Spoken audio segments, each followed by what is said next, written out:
Hey guys, welcome to my channel Flavors on My Plate. Today we are going to cook bhindi masala fry. Here are the ingredients for it. So let's start by adding 2 tablespoon oil in a kadai. The flame needs to be on medium. Once the oil is hot enough, drop in the mustard seeds. Once the seeds start to splutter, I'm going to throw in the onions and the green chilies. Now the chilies I've used are the smaller, spicier green chilies. I've used 4 of them. But of course you can use more, or you can even reduce the number of chilies depending on your spice levels. Saute the chilies and onions well till the onions slightly change their color and are translucent. Next I'm going to add the ginger garlic paste. I've used a freshly ground ginger garlic mixture, but you can definitely use a store-bought ginger garlic paste if you want as well. We'll saute this well till the raw smell of the ginger garlic completely goes away. This will take about a minute or so. Keep stirring and frying the onions so that they cook well. It's been about a minute now that I've been frying these onions. They have turned translucent. So I'm going to add in the tomatoes to this mixture.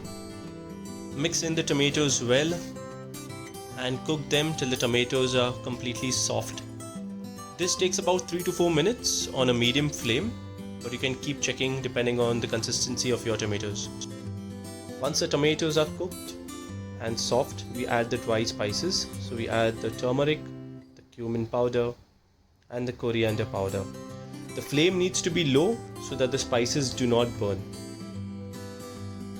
After adding the dried spices, stir it well and keep stirring so that you ensure that the masalas do not stick to your pan. We let this cook for a minute before we add the rest of the dried spices.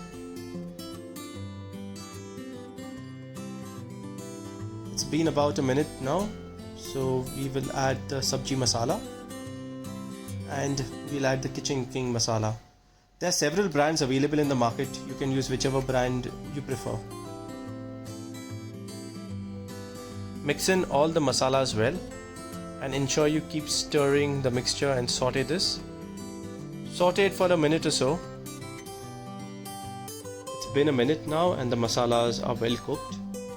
So we will take off the masala in a vessel and we'll keep this aside so we can start cooking the bhindi. Now that our masalas are cooked, we are going to cook the bhindi. We'll use the same pan in which we cook the masalas. We take 2 to 3 tablespoon oil and we use 300 grams of bhindi.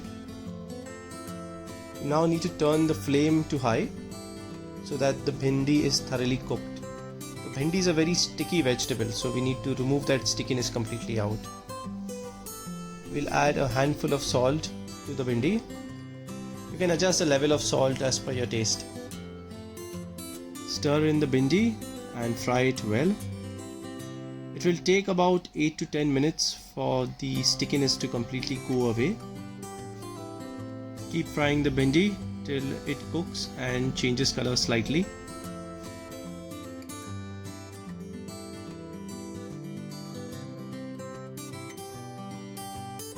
If you feel like the bhindi is sticking to the pan, you can always drop in a tablespoon of oil and then you can again fry the bhindi in it.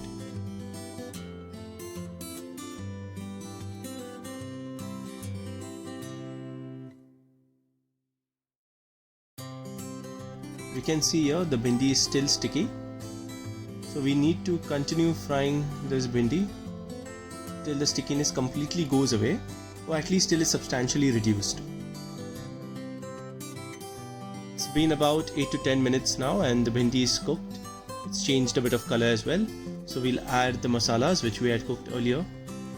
We will stir in this well. Coat the bhindi completely with the masala. At this point your flame needs to be on low so that the masalas do not burn and it cooks well with the bhindi. I've been cooking the bhindi with the masala for a couple of minutes now.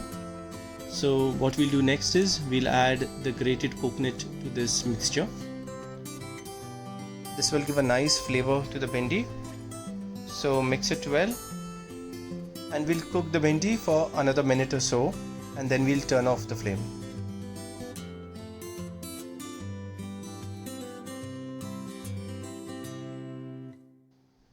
It's been about a minute now, so we will turn off the flame since our bhendi is ready. Our bhendi is now ready, so do try this and let me know in the comments how it turned out to be. Please also do like and subscribe to the channel. Do share this recipe with others so that others can enjoy this too. Cheers.